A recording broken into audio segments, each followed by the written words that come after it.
Subcommittee will come to order.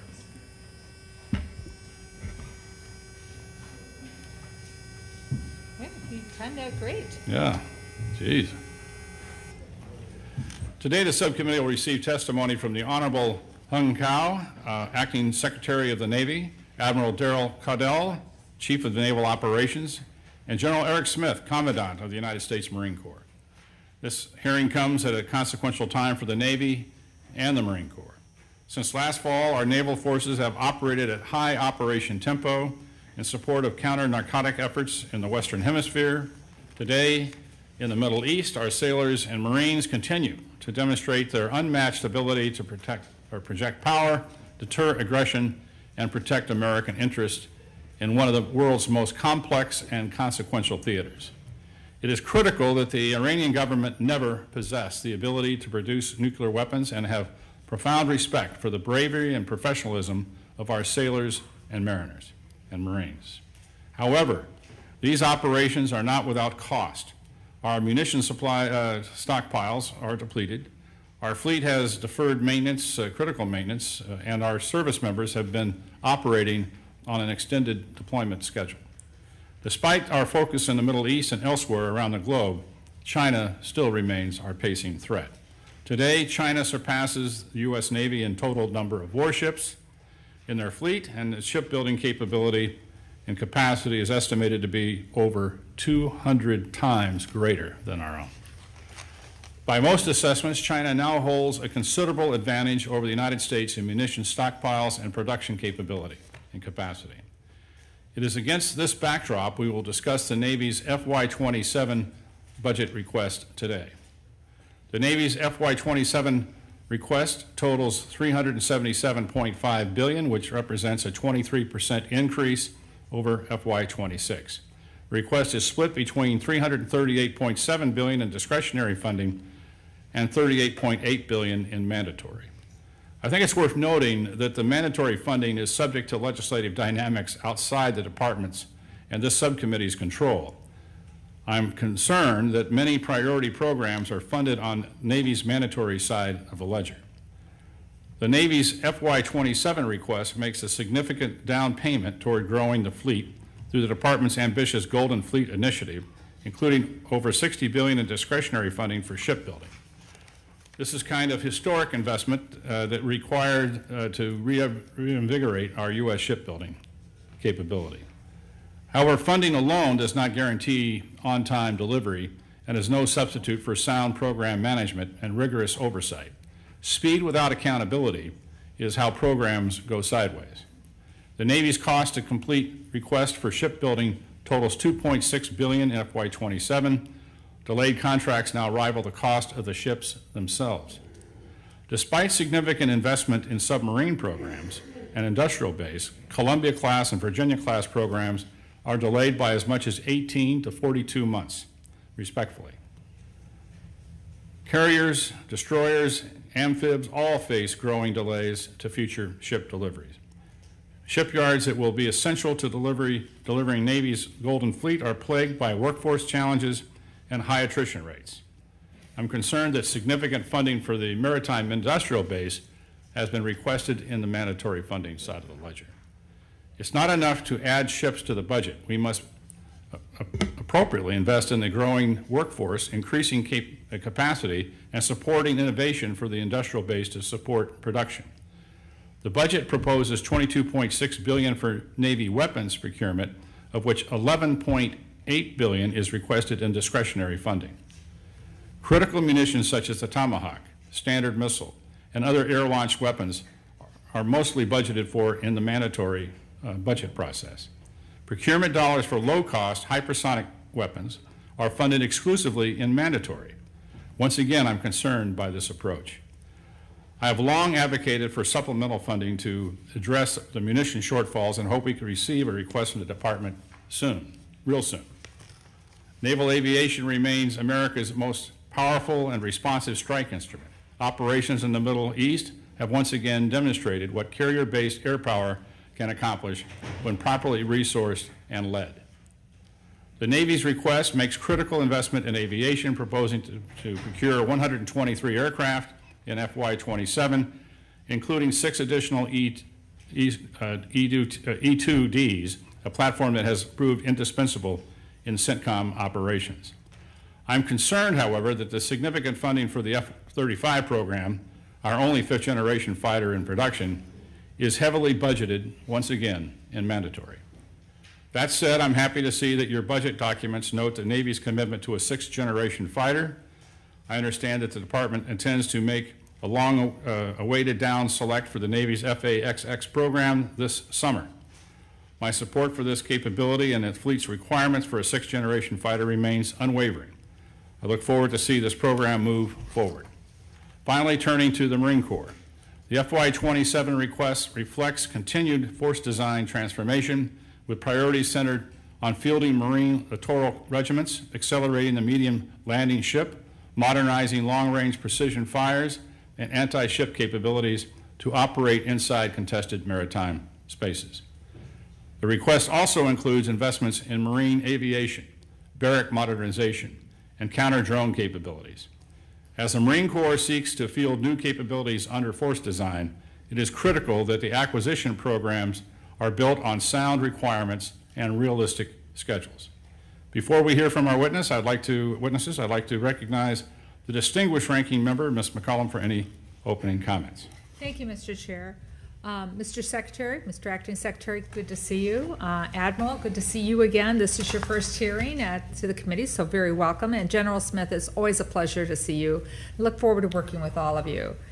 I am pleased that this year we have comprehensive conversations with the Navy and the Marine Corps on the budget. And once again, shout out to the Marine Corps for the audit. Good job. Thank you.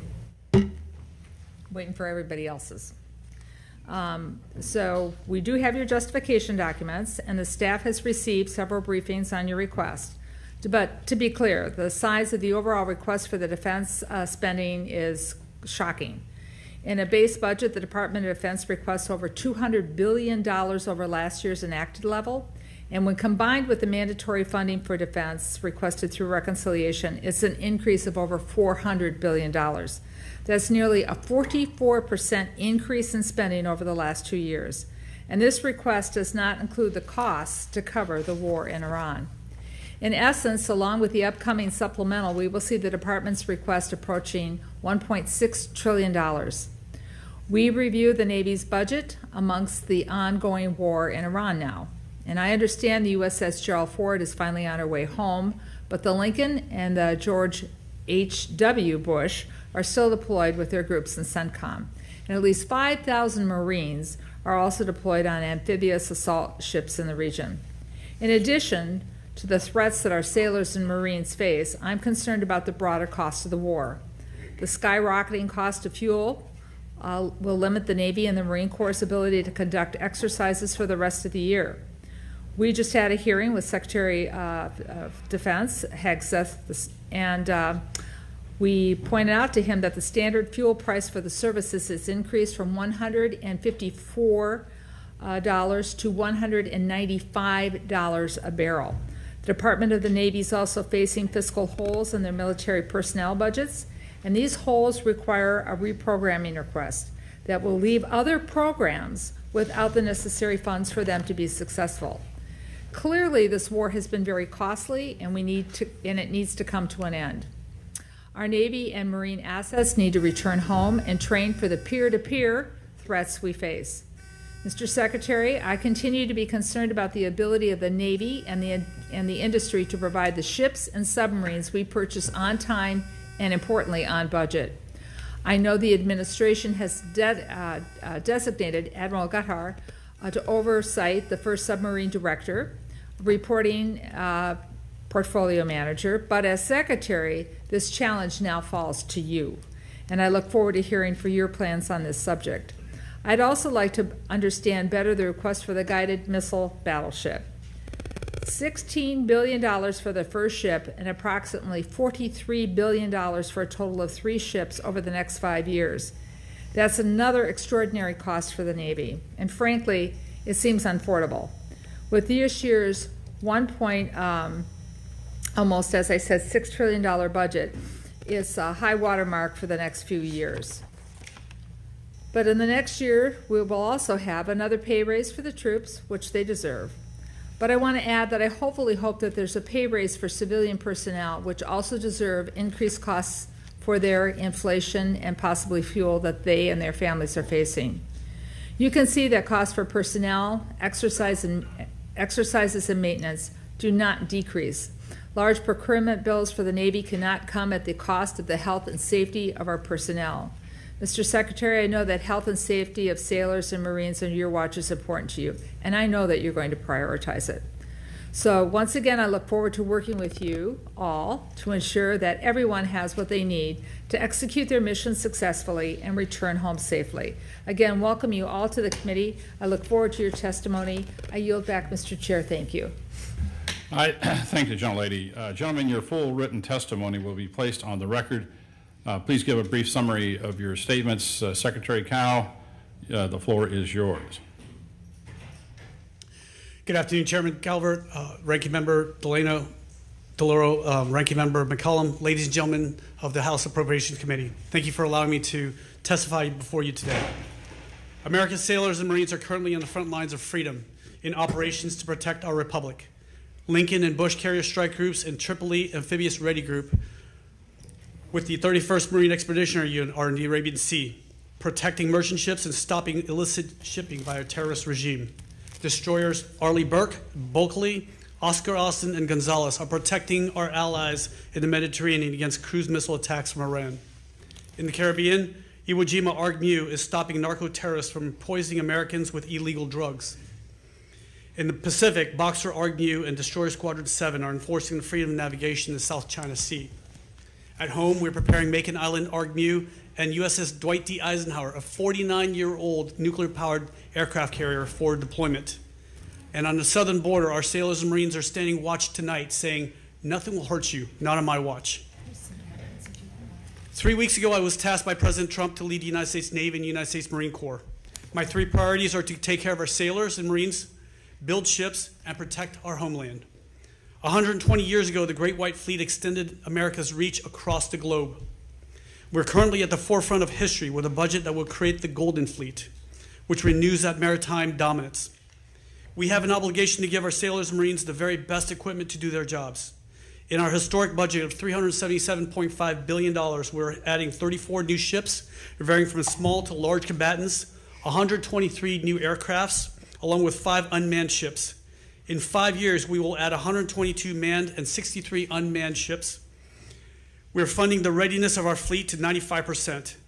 We're procuring exquisite munitions to keep our forces outside the weapons engagement zone, while investing in research and development for the fight of the future. More importantly, we're increasing their service member pays, investing in family and unaccompanied housing, child development centers so that our sailors and Marines have a safe, clean, and comfortable place to live and not have to worry about their families when deployed in harm's way. We've greatly exceeded recruiting and retention goals, and that is due solely to the sheer leadership of President Trump and Secretary Hegseth. Last week, I was aboard USS Gerald R. Ford, USS Winston Churchill, and USS Bainbridge as they returned from an 11-month combat deployment in 2 theaters. Do not believe the fake news that claims food shortages, backed up toilets, and low morale. What I witnessed were motivated and young, happy Americans pushing the boundaries of performance for their country. It is imperative that we pass this budget. Ship construction and readiness were bill payers for Iraq and Afghanistan for 20 years. While our industrial base atrophied, America's peer competitors grew stronger and threatened our sovereignty. Their 100-year plan had one goal: total global domination. Only one thing stands in their way. That is the United States of America. The Navy Marine Corps are America's 911 force, capable of being anywhere as a carrier strike group or Marine Air Ground Task Force with overwhelming firepower, as we saw in Absolute Resolve and Epic Fury. A year ago, I testified in my confirmation hearing that I would create the most lethal Navy and Marine Corps team the world has ever seen. I will keep that promise, having worn the cloth of our nation for 32 years, most of which was in combat. I also do this because I will not allow my oldest son, who will be commissioned as a second lieutenant in the United States Marine Corps in 10 days, to go to war the way I did, without the equipment that we needed. I will not allow this to happen to any of America's sons or daughters. They signed a blank check to this nation, up to and including their lives, and we owe it to them to do our due diligence to fund a historic budget that will care for them and their families while giving them the tools to answer the call. I have seen firsthand what communism and authoritarian regimes have done to thriving nations. Members of my family were murdered by communists. In 1975, we had no flag to stand under or a country to call our own. But the United States gave us a home. It gave us hope and a future. I have dedicated my entire adult life to defend this nation under God, so this would never happen to my children, your children, or grandchildren. Thank you again for the opportunity to testify before you. I'm ready to answer your questions.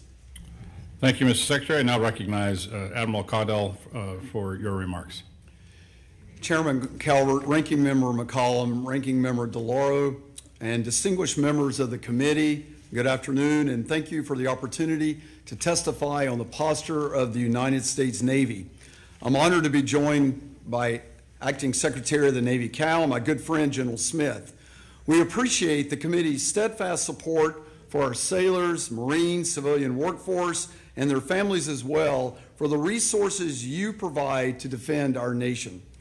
This past year, our Navy celebrated 250 years of America's sea power. Today, our founding fathers would scarcely recognize the modern fleet, ballistic missile submarines deterring strategic attack, nuclear-powered aircraft carriers projecting power across the globe, and an all-domain naval force delivering precision lethality at scale. And while the platforms have changed, one truth has not. The sailor remains our greatest competitive advantage and the heartbeat of our fleet. This July, on our nation's 250th birthday, our sailors will carry that legacy forward wherever our nation requires presence, power, and resolve. Since assuming the duties of Chief of Naval Operations, I have been focused on one central objective: ensuring the Navy never loses its differentiated value. In February, we released the United States Navy Fighting Instructions, which is designed to operationalize my priorities of foundry, fleet, and fight, and to provide clear guidance on how we build, generate, and employ naval combat power for conflicts we must be prepared to win. These instructions reflect a simple reality. The Navy's value lies in our ability to generate decisive combat power from the sea, with tailorable formations, sustain them forward, and deliver lethal effects across every domain at the time and place of our choosing globally. Operation Epic Fury is proving in real time what the Navy delivers: forward, persistent combat power from the sea, sovereign options, independent of basing, resilient under pressure, and able to strike decisively. That is our differentiated value on full display. To preserve that advantage, we are executing a hedge strategy to ensure the fleet we built today is ready for the fight we face now and adaptable and scalable to the one we will face tomorrow. That strategy is realized through the Golden Fleet Initiative, a fleet design that blends high and lower-end combatants, integrates robotic and autonomous systems, and enables scalable formations to outpace emerging threats. This approach increases our ability to scale combat mass, distribute risk, and maintain escalation dominance against the operational challenges our combatant commanders face globally. It also requires integrating technologies like artificial intelligence and advanced manufacturing, directed energy, and containerized systems as operational capabilities that expand reach, persistence, and lethality across our kill chains and kill webs.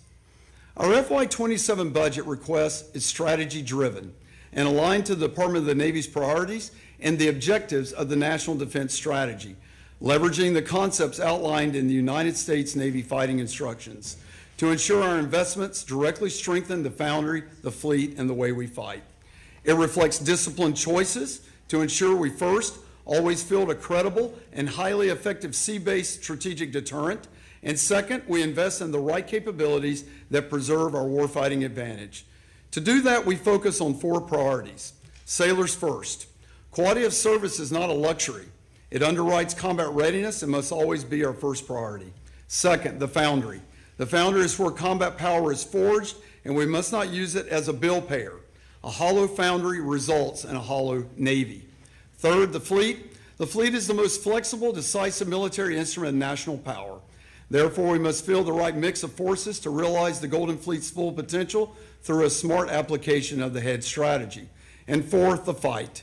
Winning will depend on the strength and adaptability of our kill chains and kill webs.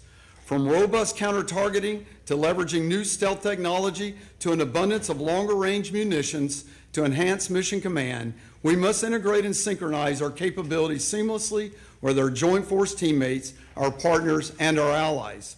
It is the honor of my lifetime to serve as your Chief of Naval Operations. With your continued partnership, we will ensure the United States Navy remains the most capable, most ready, and most lethal maritime force in the world. I look forward to your questions. Thank you. Thank you, Admiral. Commandant Smith, you're recognized for your remarks. Good afternoon, Chairman Calvert, Ranking Member McCollum, Ranking Member DeLauro. I'm honored to appear before you today alongside Acting Secretary Cao and Admiral Caudle to represent your Marine Corps. I would like to focus on answering your questions, so I'm going to keep my comments very brief. First, I'd like to emphasize the significance of this year's President's budget. It is a generational investment that supports the Marine Corps' top 4 focus areas. 1, restoring a 3.0 amphibious ready group Marine Expeditionary Unit presence. 2, setting the theater for potential future conflict. 3, accelerating modernization and lethality. And 4, building and sustaining a lethal force. Restoring a 3.0 amphibious ready group Marine Expeditionary Unit presence is our North Star. It consists of 3 continuously forward deployed amphibious ready groups Marine Expeditionary Unit teams. 1 sourced from the East Coast, 1 from the West Coast, and 1 episodically deployed from Okinawa, Japan, each embarked on 3 amphibious warships, 1 big deck and 2 small boys. The amphibious ready group with the Marine Expeditionary Unit is the most agile, versatile, and responsive formation of the Joint Force. It's how our nation's leaders sustain forward posture, deter aggression, and respond to crisis or conflict across the globe. Today we have 3 amphibious ready group Marine Expeditionary Unit presence. It is a strategic value, and its strategic value is clear. The 22nd Marine Expeditionary Unit is combating narco-terrorism operations in the Caribbean, while the 31st Marine Expeditionary Unit and the 11th Marine Expeditionary Unit are providing operational flexibility to maintain security and stability in the Middle East. But this is not something we can sustain. We need to enhance our amphibious warship readiness and increase the size of our amphibious force. I want to extend my sincere appreciation to the Secretary of War, the Department of the Navy, and my shipmate, Daryl Caudle, for their unwavering support towards our shared goal of restoring a 3.0 amphibious ready group Marine Expeditionary Unit presence. Our second focus area is setting the theater. We're committed to protecting our interests, deterring adversaries, reassuring allies, and creating a more agile and resilient global sustainment network, one that seamlessly integrates with the joint force. To achieve this, we're ensuring an optimized force posture while also investing in littoral mobility, pre-positioned equipment and supplies, digital manufacturing and additive manufacturing, and enhanced installation resilience. We're refining our approach to logistics, prioritizing resilience, speed, and adaptability to generate and sustain forces. Our third area of focus is accelerating modernization and lethality. Force design underpins everything we do. We remain committed to modernizing everything from our Marine Expeditionary Units to our Marine Expeditionary Forces, focusing on precision fires, air defense, unmanned systems, resilient command and control, and electromagnetic warfare. We're gaining momentum, but we have to accelerate to ensure our Marines are more lethal, survivable, and resilient the day before a conflict starts. And finally, we're building and sustaining a lethal force. The quality of life of Marines and their families directly impacts readiness, retention, and lethality. We are deliberately investing in Marines and their families to improve living conditions, institutionalize Marine Corps total fitness, and to ensure support for family resources, because they say you recruit the Marine, but you retain the family, and I can guarantee you that is true, in my case anyway. Before I close, I want to take a moment to recognize the members of this committee and other committees with jurisdiction over our national defense who will be retiring. On behalf of all Marines, thank you. Thank you for your dedicated service to our nation. Thank you for your leadership and for your partnership. Your constant and steadfast support has ensured the readiness of our Marine Corps, of your Marine Corps. We wish you the very best in the next chapter of your service. I'd like to close by stating your Marines are ready. Your Corps is a globally responsive, lethal, combined arms naval expeditionary force that is capable of projecting power from sea to land and from land to sea, and maneuvering across multiple domains in contested environments to deter, deny, and defeat adversaries. Thank you again for your trust and support, and I look forward to your questions. Thank you, Commandant. We'll go on to questions. I'll start out. The FY27 budget request includes $38.8 billion of the Department of Navy's $377.5 billion request in mandatory funding, including 39 of the 47 requested F-35s, $1.5 billion out of $2.4 billion requested for F-35 modernization, all the radars required for the F-35 program, $2 billion out of $3 billion requested for the Tomahawk missile procurement, $3.6 billion out of $4.3 billion, or nearly 85%, requested for the Standard missile, $1.9 billion for 6 medium landing ships for the Marines, and $9.7 billion for facility sustainment, restoration, and modernization. The Navy has significant budget shortfalls in critical programs that this committee had to fix in FY26 because of the Department's pursuit of reconciliation funding. Mr. Secretary, many high-ranking or high-priority items are included in the Department of the Navy's mandatory request. We know reconciliation funding isn't exactly a slam dunk around here, so what is the risk of long-term health and stability of these programs from this funding strategy? We've been beating the drum for industry to ramp up production and talking about the need to revive the defense industrial base. What kind of message do you think this approach will send to the industry where more than half of the F-35 budget and nearly $11 billion in critical Navy munitions is requested in mandatory funding? Chairman Calvert, we need all of this. It's really hard to differentiate between mandatory and discretionary because we need it all in order to make these changes for the Navy. We've taken such a hit over all the years. Fighting in Iraq, Afghanistan, all that money was going to fund the Army, and we bow waved everything from ship repair to, where we went from 6 years for dry docking all the way to 10 years for dry docking. And that took a toll on our ships, which takes a toll on our sailors and our family.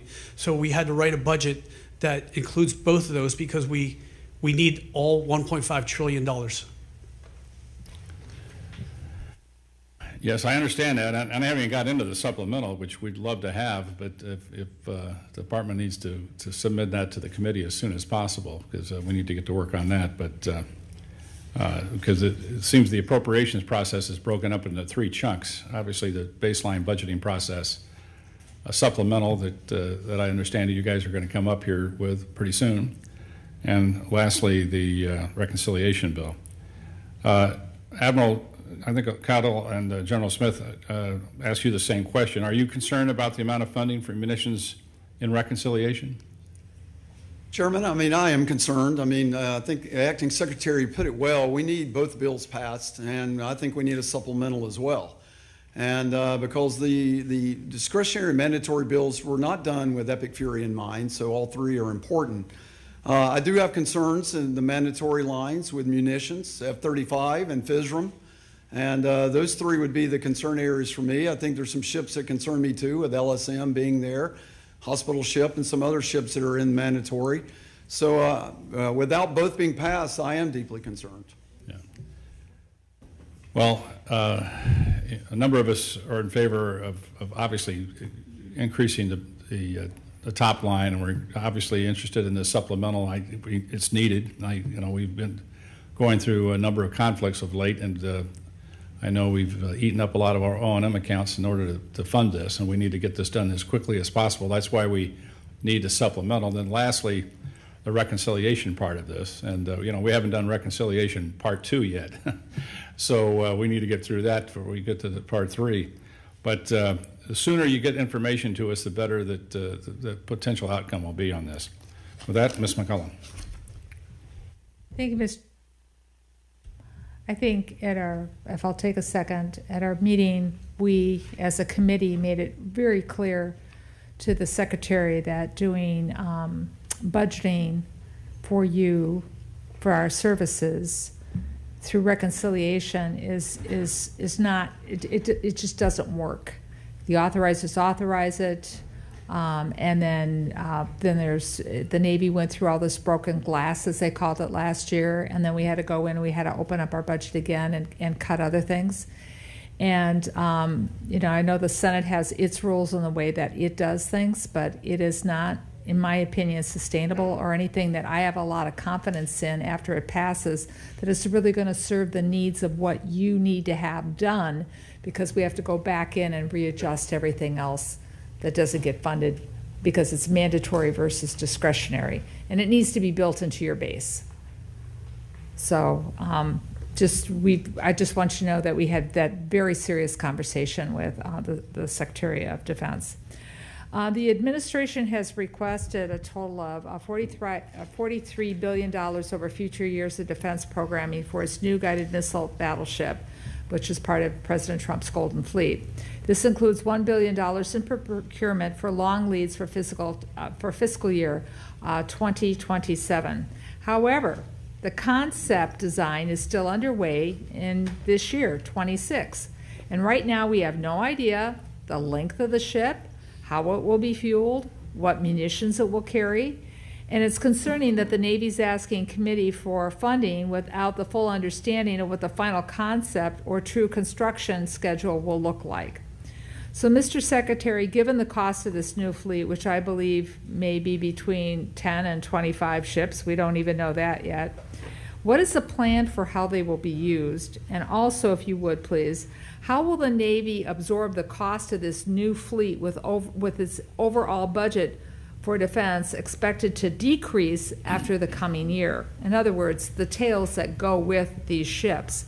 Given the delays we've seen in the submarine and destroyer and frigates, what is this new methodology that's going to be used with the Navy to ensure that this ship comes in on time and on budget? But before we do that, we have to know what the ship is. Ranking Member, I understand your concern. We've always had a requirement for as long as I was in uniform for a large combatant. What we called a CGX back in the days, but we need something with high capacity, 200 VLS cells that includes conventional prompt strike, and something that can move fast, even with nuclear power. I mean, we saw when the USS Ford was able to move from Venezuela to the Mediterranean in 5 days. That you can't do that on gas turbine. I mean, this is what we need, nuclear power, and that's why we're investigating on the power for the battleship. I understand that, but you don't have the plans completed for these ships yet, correct? Or am I incorrect? You know how long they're going to be. You know what kind of payload they're going to carry. You know all that. Well, we have an idea of what it is because of again the CGX design. Again, I will refer to Admiral Caudle for the requirements that the fleet has, but like I said, as long as I was in uniform, we needed a CGX, which is a large combatant, and this ship would be a lot larger than the CGX, and that's why we call it a battleship. Ranking Member McCollum, the need for a large combatant is pretty clear. We need significant payload volume for all future fights. We need that payload volume to scale, not only with the munitions we're going to have today, but future munitions we don't know. We need high electrical power density for directed energy, railgun type technologies that only that ship can produce. I'm thrilled that we finally landed on the fact that it's going to be nuclear. That was the initial idea, and we batted around to deliver it sooner, to make it conventional, and we came back around full circle to make it nuclear, and that's the exact right answer. As a command and control ship that I can forward posture and run surface action groups out of, this is exactly the high end of a capital ship and the high-low mix that my fight instructions call out for. Well, thank you. I don't doubt for a minute your need. I don't. But here's what I need. $1 billion in procurements for long lead items. We have no idea what the ship design is, how it will be. Now we know how it will be fueled, nuclear, right? What munitions will it carry? How many people are going to be, crewed on it? All the things that you're going to have to put on the ship. And so I don't doubt that you don't need it, but I, as the fiduciary person that I'm supposed to be on this committee, that's my constitutional responsibility, I need to know what I'm buying. Because I don't know what it is yet. We haven't seen it. You know, is it gonna, can we buy 10? Can we buy 25? With all the cost overruns with everything else we've done. So it's a concept. I don't deny that you don't need it, but with a budget this large and with what we're facing in shipbuilding, which I know you're all working on correcting, not taking that away from you, you're all working on correcting it. It's just a lot of money to put out there when the inflation increase came out today. It's 3.8. Gasoline at you know, the pumps is really high. People back home are going to ask me, show me the design, show me the product, show me what you're buying with my tax dollars. So any additional information you can give the committee between now and the 11th of June would be very, very helpful. Thank you. Just a point what the gentlelady is making. I think one of the issues that we'd like to understand is why large combatant ships versus more, say, a new destroyer design that they've been talking about for some time. As people say around here, you know, quantity is a quality all of its own. So if we're going to be these large combatants, I've been these down the line on these new programs, they end up costing a lot more than we expect. So we need to get a better understanding of this before we dive into this, because we don't want to get into this and then 2-3 years from now it gets canceled out and we waste a lot of money. So we want to get to understand this process a little bit better. Mr. Womack. Oh, Mr. Laurel. Sorry. Do you want to go ahead? I'm happy to go after Mr. Womack. That's nice. He's going to you. He's a gentleman. He's letting you go first. That he is. Thank you. Thank you very much, Admiral Caudle. You and I had the opportunity to tour the submarine production facility at Groton. It was a great trip. I enjoyed the trip a lot. Enjoyed being with you. What was clear for me from the visit is that submarine delivery depends on people as much as funding. We have welders, pipe fitters, electricians, engineers, planners, supervisors.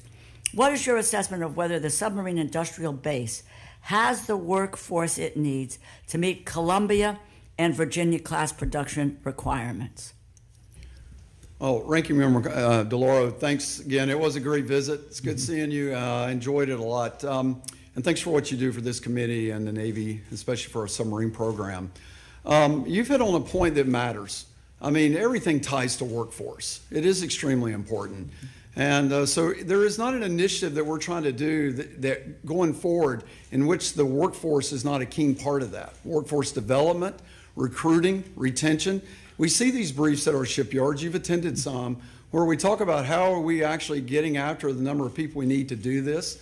What are the new initiatives of how we train them? How we do co-op with local, vocational schools, right, and expanding some of the training pipeline things like in Danville and some of the things in Connecticut, and expand on those ideas to actually develop and create more workforce.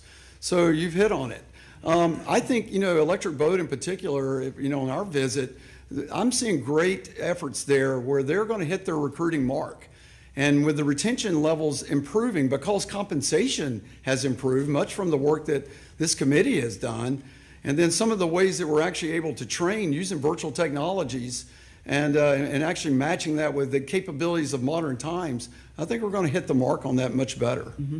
Thank you. That gets me into wanting to get, in the workforce, what are the gaps that are having the greatest effect on submarine delivery today? How does the Navy measure whether its workforce investments are improving the schedule performance? I think it's easy to think we're short on vocation, and it's easy to think it's short on welding and short on, maybe pipe fitting and that type of work. Mm-hmm. Well, what I found actually when I talked to the leadership of the yards, it's really the first year, second year type engineers that actually oversee work, that do a lot of the planning and design work, and actually convert drawings into production drawings, do the technical work documents. And because of that, I don't think we're leveraging artificial intelligence and large language models to compensate for that effectively. Mm-hmm. And I think that's the workforce I'm most concerned with, mm-hmm, is retaining that level of talent And I actually think the vocational side is actually seeing an upswing. I thank you for that, and I think that leads us to where we need to go with investments, is what we are trying to do, to have the workforce that is necessary, to look at how we're improving schedule, performance, and getting us to where we need to be. Thank you. Secretary Cao, the 2027 request includes major funding for Columbia and Virginia-class submarines. Congress has already provided significant submarine and industrial-based funding in prior years. The programs are central to strategic deterrence and attack submarine availability, but funding alone does not deliver submarines. I was disappointed to learn that there is a proposal to include language in the Block 6 contract for Virginia-Columbia-class submarines that would enable the government to remove 2 submarines for underperformance. There are many factors that have increased the delays to the provision of the subs to the fleet. Most are really being addressed, which we've heard about by both the Navy and by the industry. Well, Mr. Secretary, how does language like the proposal stimulate the submarine industrial base and not create more delays? Ranking Member, I hear your concerns.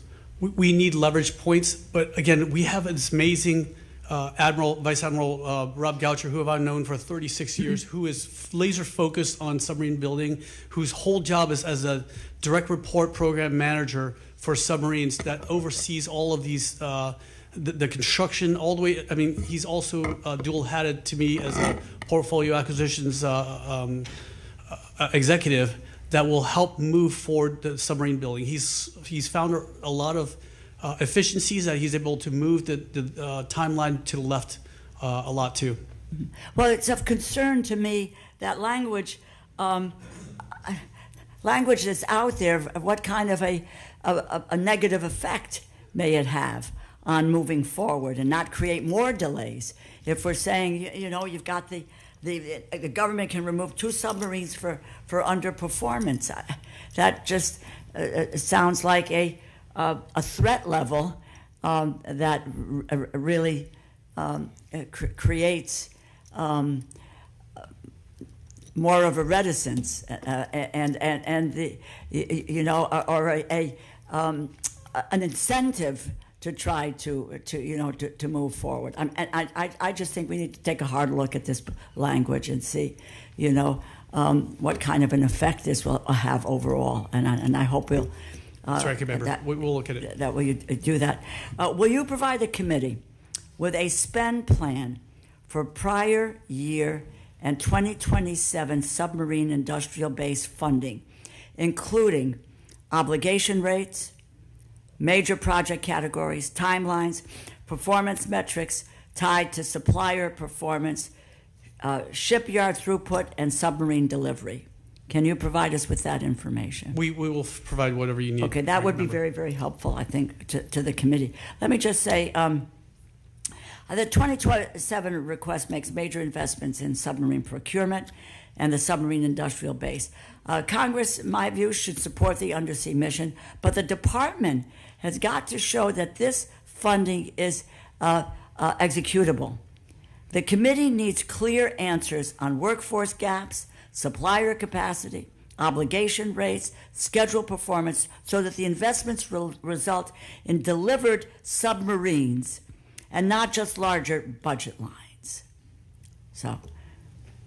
We are obligating, again, I don't know if you're talking about the FY26. I know right now we're 23% execution, and I just funded 2 destroyers and 1 oiler, so by July we will be at 64% obligation, and with the FAXX down select in the end of summer, we will be at 98% by the beginning of September. Mm-hmm. Well, if what we need to do is to, provide us with the spend plan. That's going to be very, very important for us as we move forward. As both the chair and ranking member have mentioned, June 11th. Absolutely. I thank you, Mr. Chairman. I thank the gentlelady, and I agree with you. We need to get the Virginia-class submarine program back up to at least 2 Virginia-class submarines per year, very quickly, I would hope. With that, Mr. Womack. Thank you, Mr. Chairman, and my thanks to the gentleman appearing before us today in your testimony, but more importantly, your service to your country. And you, Secretary, your family story is a pretty special story, and it should inspire all of us for the work that we do. And I know it's been a quick transition for you, but I admire the work that you're putting in and the command of the subject that we're talking about here today. Admiral, I want to begin my line of questioning regarding our ongoing conversations on priorities, particularly when it comes to shipbuilding. I'm a fiscal conservative, firm supporter of our armed forces. Trouble sometimes reconciling our shipbuilding issues. We've seen extensive delays in battle force ships under construction. And our 27 budget request, $150 billion in procurement, that's a 42.5% increase from last year, procuring 18 battle force ships this year, 75 over the FIDEP. That's an enormous commitment for the taxpayers. There seems to be a significant amount of requirement creep, as I call it, that emerges between the drawing board and delivery. All the good ideas people seem to get in the way, and when that happens, costs escalate. What is your concrete, enforceable plan to ensure that requirements remain stable during this acquisition cycle? Congressman, I can think back of that movie, The Pentagon Wars, where they're building the M3 and it just keeps moving and moving. These guys start as 06s, and by the time it's over, they're 4 stars, and the requirements keep coming along. And some of us are in nursing homes. Yeah. Yes, sir. Well, we need to snap the chalk line and just go with the design, the way we did in World War II, where what the Ford industry was doing with building the B-24. We need to snap the chalk line, build it, and if we have to do modifications, we'll do it later. And these are things we need to lock ourselves into the design plan. Admiral Caudle? Yeah, I think it comes down to several items. One, we need to expand our industrial base on this, and so that we get more yards in the game, and that's going to come through a modular approach to shipbuilding that this country, quite frankly, has been way behind in doing. When I can get more yards in the construction, then what I turn the primes into is more of an assembly yard, and I can actually, I think, get up on plane if I do that. We've already discussed the workforce development piece. That's got to be essential to this. I think our shipyards have to invest more in robotics. There's too many welds and that type of production still being done manually. We're behind there. We're not leveraging artificial intelligence enough, as I've mentioned, and the modularity piece is also part of that. And I would tell you acquisition reform has to be essential to this. Our PAE structure is part of this. Upgunning what we do at our supervisor of shipbuilding, giving them more authority and how invasive they can be with the defense industrial base, how we hold accountability. And then, as the Secretary mentioned, design maturity. We have, for far too long, gone into the shipbuilding with not only creep being part of it, the design not being mature enough at the start. And so that's why that's baked into all of this. And some of the money, even going into the battleship and, of course, the new frigate, is to get to the design maturity before we start the build. I have a question about aircraft carriers, but I know my buddy Jake Elsie is going to be asking that question, so I'm going to pass on it and give him the ability to throw a softball at you. General Smith, I want to commend you for making the following statement to your recent letter to the House Armed Services Committee. I believe this budget, aligned with the National Defense Strategy, represents the best balance of resources to support these critical efforts. Therefore, at this time, the Marine Corps unfunded priority list has no items to report. That is an extraordinary statement. And I want to make sure that my colleagues on this committee and the American people understand why that's your message. As I understand it, your belief is if the Marine Corps receives all the requested discretionary and mandatory funding, and maybe that's still a big if, then there are no unfunded priorities. Would that be correct? Sir, that is correct, if we receive them both. Yes, sir. That's fantastic to hear, and I would hope that the other services would listen carefully and follow suit. And I know I'm about out of time, and I'll yield back. Thank you, Mr. Chairman. Thank you, gentlemen. Mr. Cuellar. Thank you, Mr. Chairman, Ranking Member. Mr. Secretary and all of y'all, thank you for your service and your men and women that serve our country. As a student of Latin America, we've seen the presence of China growing south of the border, and it's not only economic. We're also seeing signs of a broader strategic and military posture in that region. Earlier this year, a Chinese Navy ship docked in Rio de Janeiro under the banner of a medical mission. But there were some serious questions that were raised about the scope of that visit and what it signaled. And in late 2025, China issued its third policy paper on Latin America and the Caribbean that outlined a deeper engagement across the region, including security-related areas. This concern is reflected by this committee, and we've taken certain steps on that particular area. I think just showing up is part of the game that we need to do. So my question is, what is the Navy doing to strengthen our position and push back against China's growing military presence and influence in Latin America? And how are we using military education and training programs to bring Latin American officers here to build those stronger relationships and ensure that the next generation of regional leaders see the United States as their partner of choice? And finally, how many Latin American officers are currently participating in the U.S. Navy training programs? Thank you, Congressman. That is a wonderful question because right now we have a true warrior in this Southcom. I mean, General Frank Donovan is a true hero to this country, and he's taken the down there, the Iwo Jima Amphibious Ready Group down there, and doing a lot of great things against narco-terrorism. I share your concern also, the Chinese controlling the Panama Canal for all these years, a canal that we built with American blood down there, and that is quite discerning.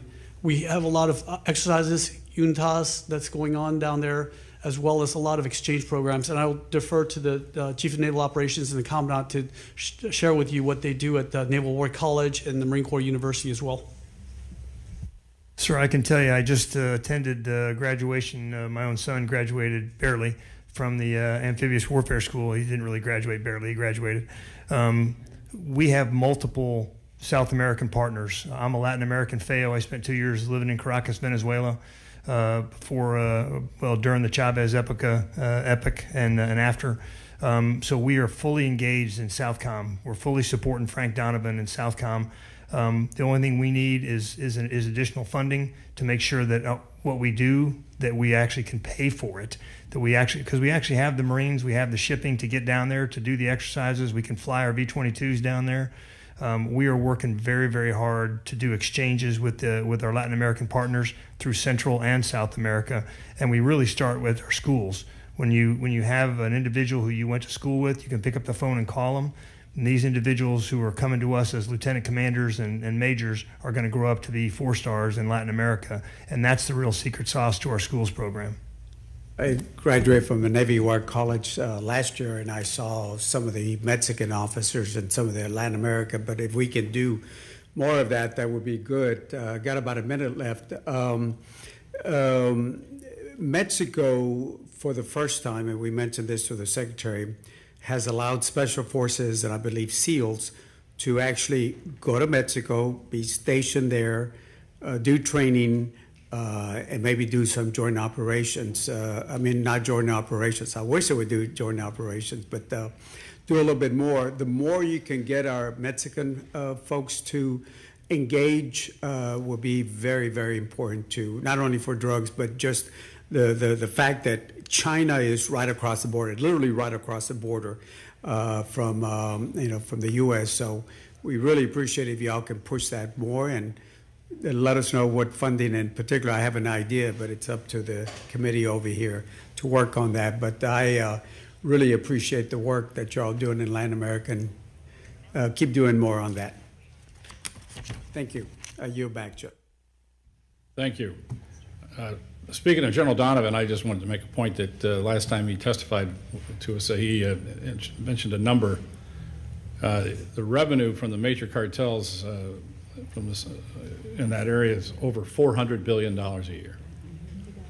Drugs, human trafficking, illegal fishing, a lot of other activities. That's a big chunk of money, so we need to get after it. Mr. Carter. Thank you, Mr. Chairman. Helion Carno generator technology has progressed from early development into operational Navy testing and will be integrated into unmanned vessel program. Given the demonstrated ability of Carno to operate on Navy standard marine diesel fuel, even under harsh maritime conditions, does the department see this type of fuel flexible, low maintenance powered generation technology as a potential for enabling capability for the Navy's future unmanned fleet? You know, on that question, I literally slept in a Holiday Inn Express and learned about this company in preparation for this hearing. But, you know, when I read about it, it reminded me of Bloom technology, which uses, you know, kind of a catalytic approach that can use any type of fuel, diesel fuel, methane, natural gas, and actually generate electrical power from that using that type of technology. So I think it looks promising. And we need things that can sustain our unmanned and uncrewed and robotic fleet for longer term. I mean, the whole problem with it today in the concept of operation from the Navy perspective is how long I can keep it at sea before it itself has to be replenished. So anything that can increase the endurance and the legs on robotic and autonomous systems afloat, I'm game for. So you have my commitment to look into this technology and understand it more and how it could be applied. Thank you. Recent attacks in the Middle East highlighted how vulnerable military installations and data centers are to modern warfare. As digital infrastructure becomes a frontline target, what steps is the Navy taking in FY27 to modernize and protect Tier 1 and Tier 1 data centers to ensure mission-critical operations and readiness remain resilient in the contested environment? You know, a lot.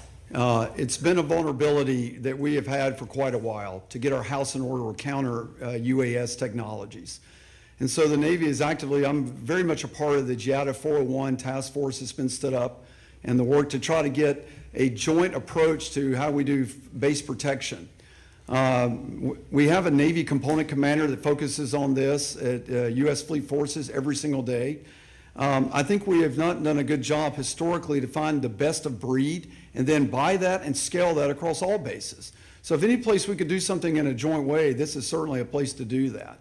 So I think there's a lot of work that can go in to actually get these systems in place. You know, we had some events there at Langley and some in New Jersey that really exposed how vulnerable we are to critical infrastructure vulnerabilities from UASs.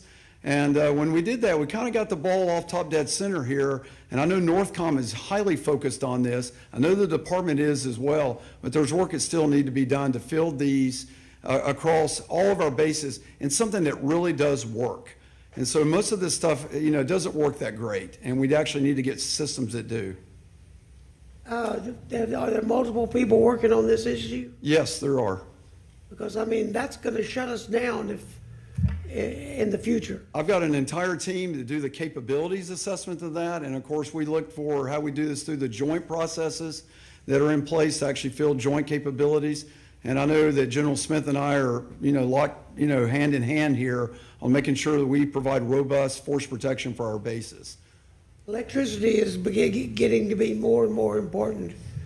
I mean, it's a challenge. It's a challenge overseas, as we saw in this conflict, to have the capacity to actually protect against things like one-way attack UAVs and that type of thing.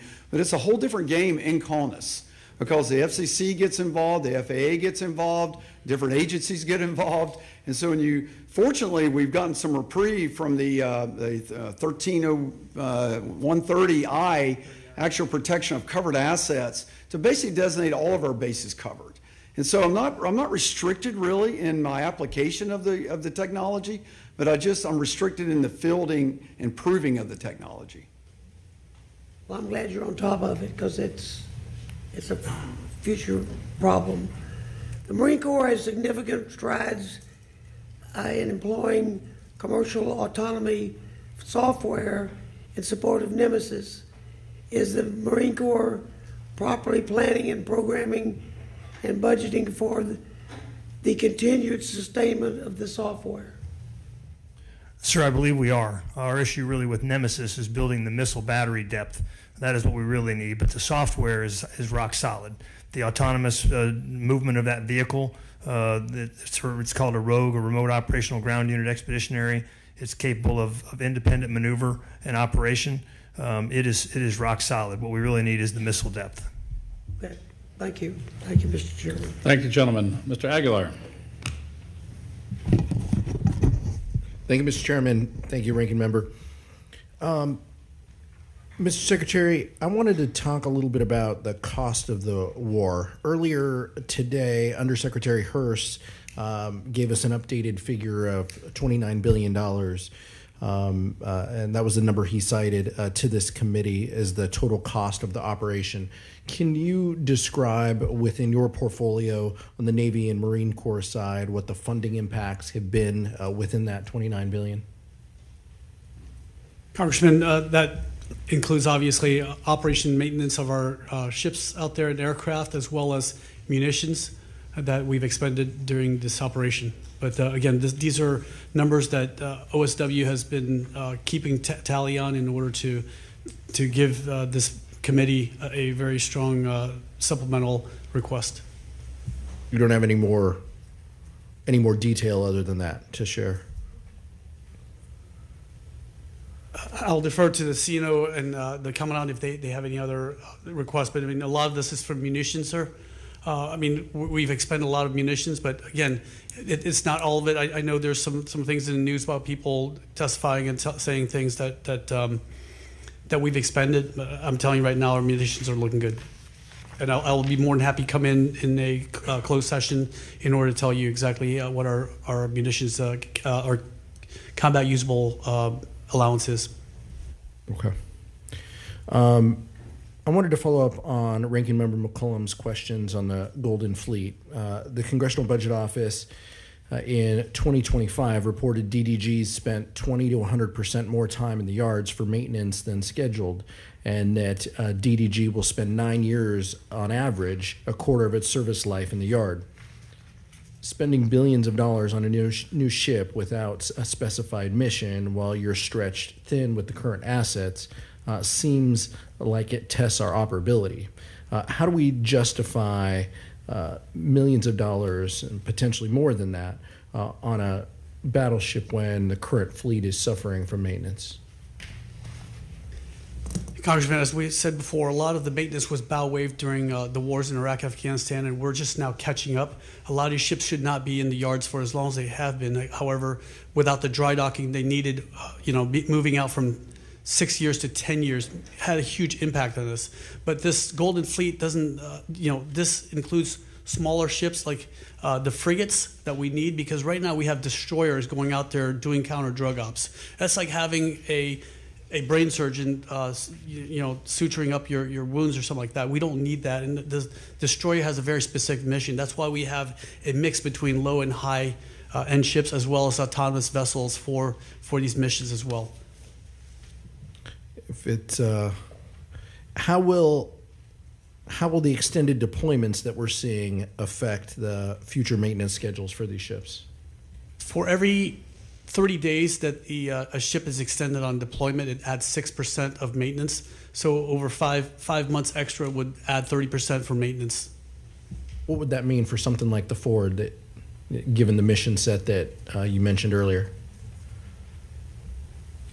Again, that would add 30% more for the maintenance. And again, we are working to have a dry dock that would be able to bring in the Ford also. I mean, it's a much larger and heavier ship as well. Sticking with the theme of ships, the Navy also has plans to purchase 2 foreign ships through research development, test and evaluation, RDT&E funding, to assess how they would need to be modified and if they fit with our force structure. How long do you expect testing to take, and can you explain some of the rationale behind using RDT&E money to accomplish this? Congressman, we're not buying foreign ships. We're studying the foreign ships so that we can eventually move the whole production line to the United States.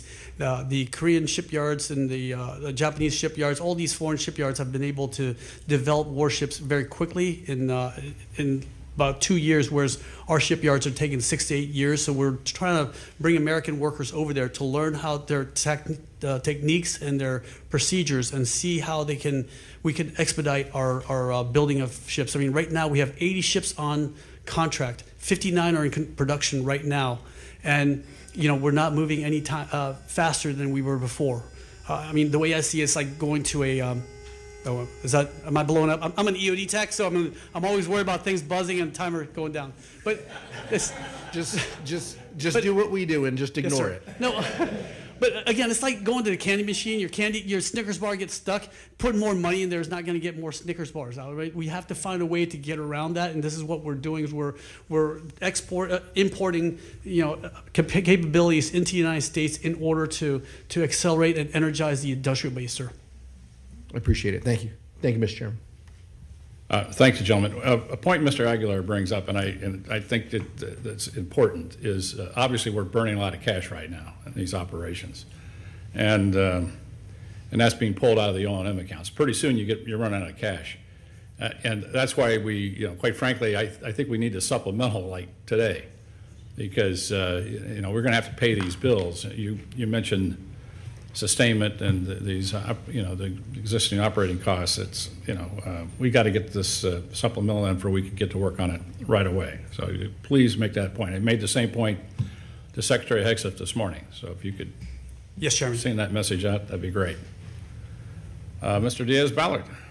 Thank you very much, Mr. Chairman and Secretary, Admiral, Commandant. What a privilege to be with you. My colleagues have heard me say this before. I'm going to do it again. I'm going to focus a little bit on Southcom. By the way, you all mentioned the outstanding job that General Donovan is doing. We've had great commanders at Southcom time and time again, but I'll tell you, he has impressed, General Donovan has impressed the heck out of me. And then hearing it from you all is frankly, reassuring, even though I'll tell you, he's incredibly impressive and is doing an admirable job. But let me talk to you a little bit about Operation Southern Spear. Chairman Calvert has been really good at not having Southcom as kind of a stepchild that gets the crumbs, but in actually focusing on it. And we're seeing the results of focusing on Southcom with Operation Southern Spear. And you see it by just a decrease in maritime trafficking taking place. You don't have to be a mathematician to understand that it's working. But are we going to be shifting from just a temporary surge to a more permanent posture? I hope so, because the need is there and because it's actually saving American lives directly. But if so, how do you intend to fully resource that effort? And not just now, but hopefully for the future. And I don't know who wants to speak about that. Yeah, I'll take that because it's tied really to what I was talking about in my opening about the fighting instructions and tailoring force packages. I'm working with General Donovan as we speak on what a persistent force package for his theater would look like to meet his needs.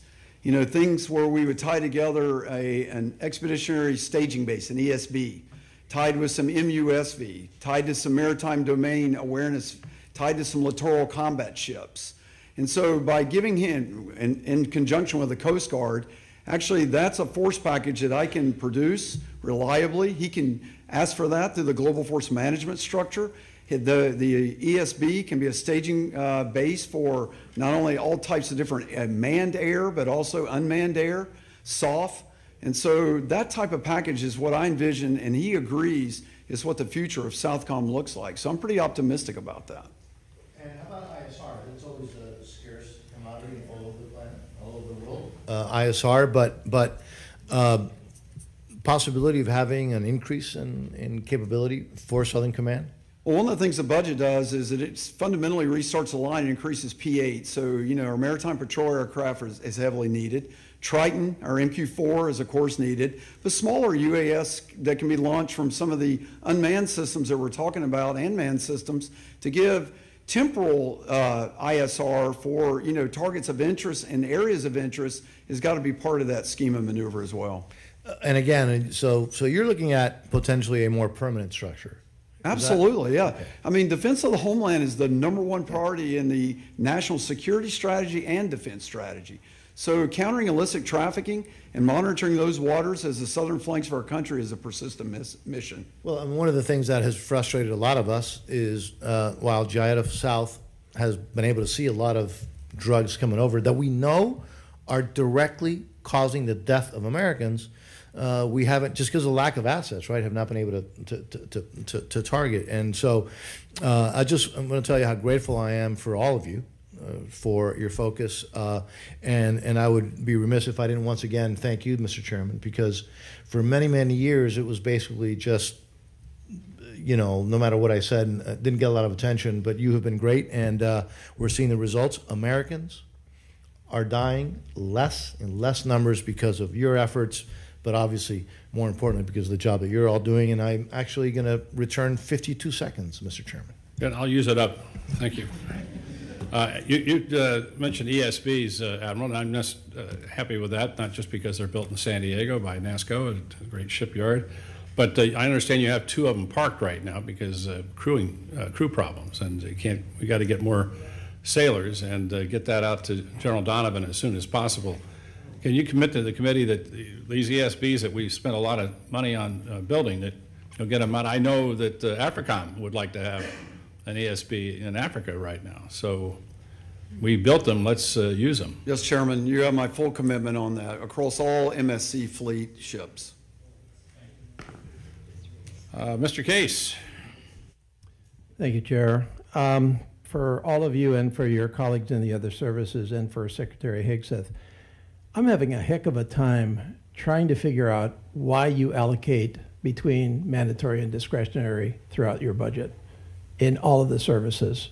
And this is obviously important because there are 2 separate means of funding, and you've heard the concerns of Congress already about the utilization of mandatory over time. And I can't figure out why you're putting certain things in some buckets and not putting them in other buckets, and why it seems to differ between the services.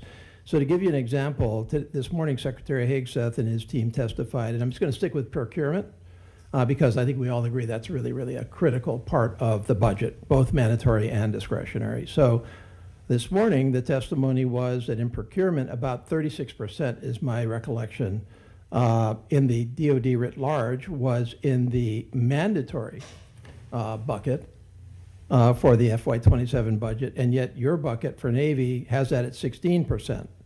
So obviously other services are disproportionately in the other side, in the mandatory.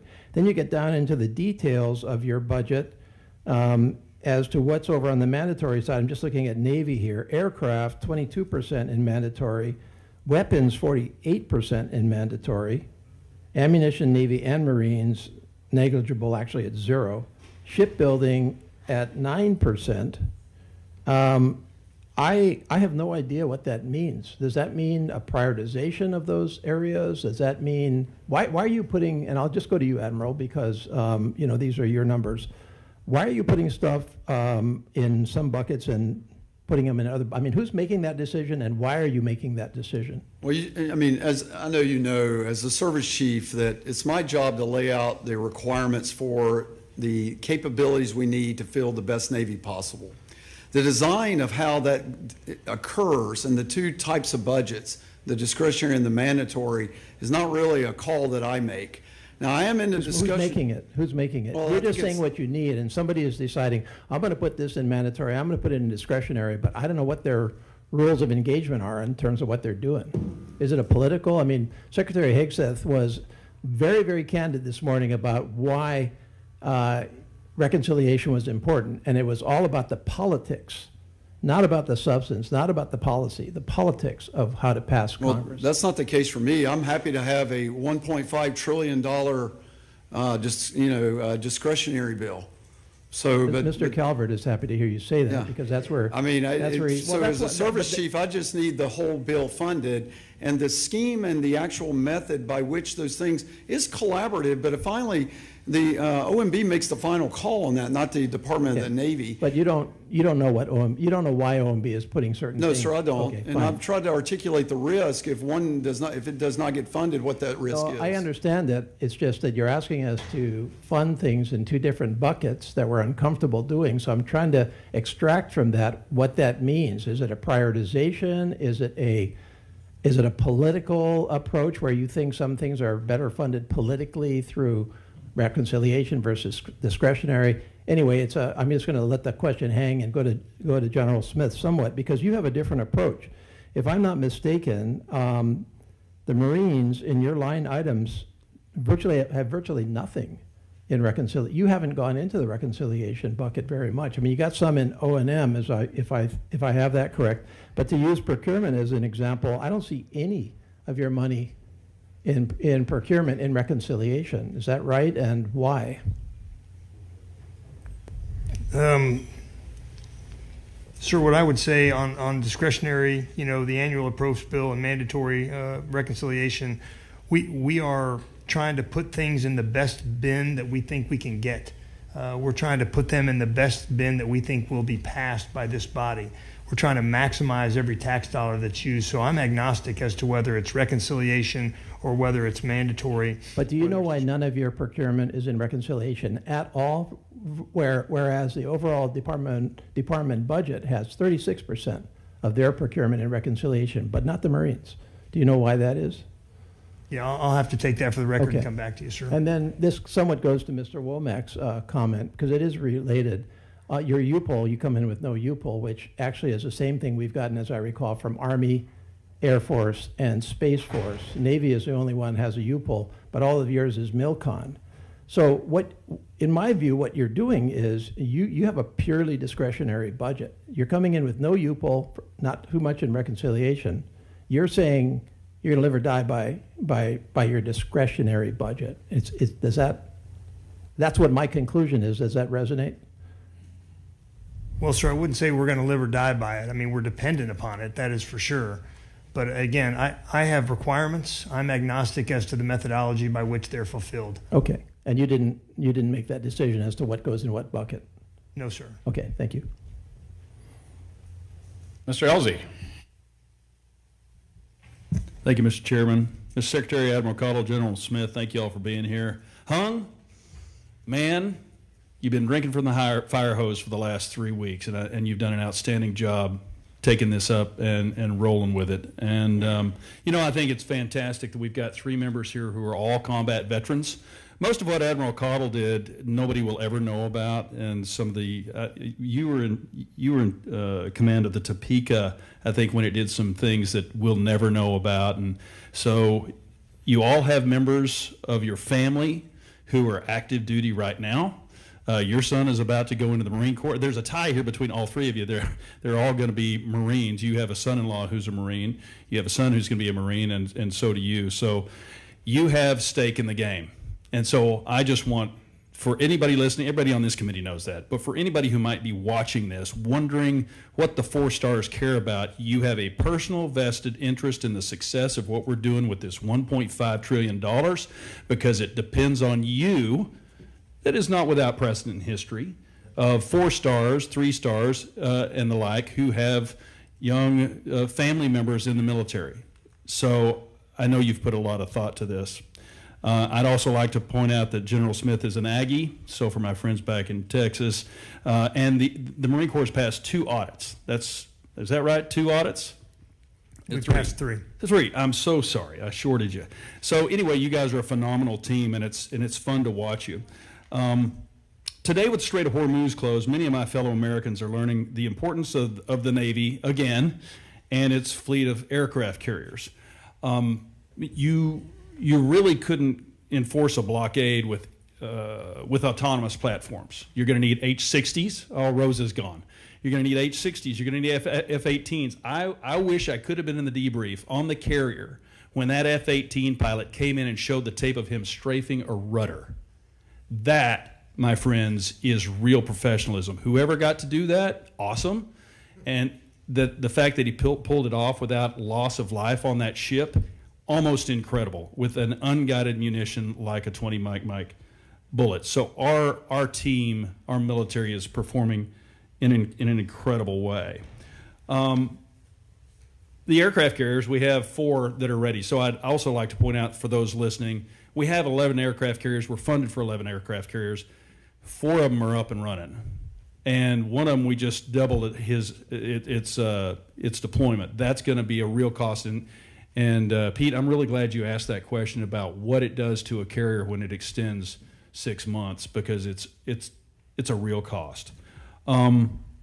This morning I spoke about the LSM and the KC-130J as important enablers. We've split that up. I don't know why, but it's kind of a shame. But also the chairman of the Joint Chiefs shared with his subcommittee about the importance of the Air Force and Navy 6th-generation fighters, which I appreciate you guys being in favor of.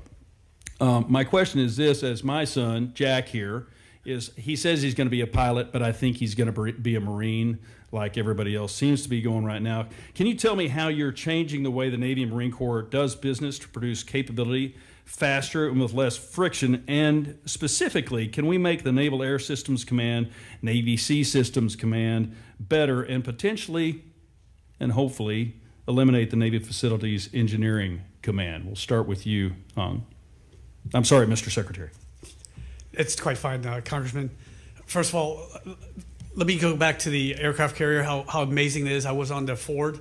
I mean, those young men and women fought a fire and got that ship back in action, launching aircraft within 3 days.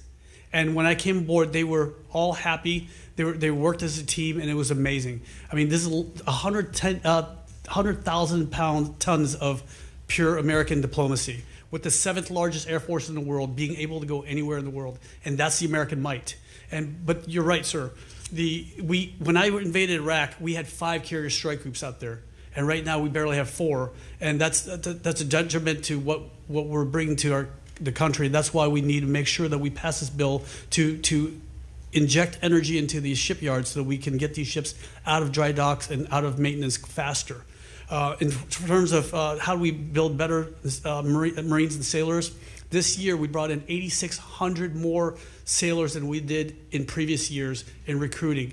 And I'm sorry, that was last year. This year we're bringing in more than 11,000 more. And so with this, we're able to ramp up training and make it harder and tougher, because we want tough sailors and Marines. Because look, ships and aircraft are going to rust and they're going to go down at some point in terms of maintenance, but it's our sailors and Marines that make it happen.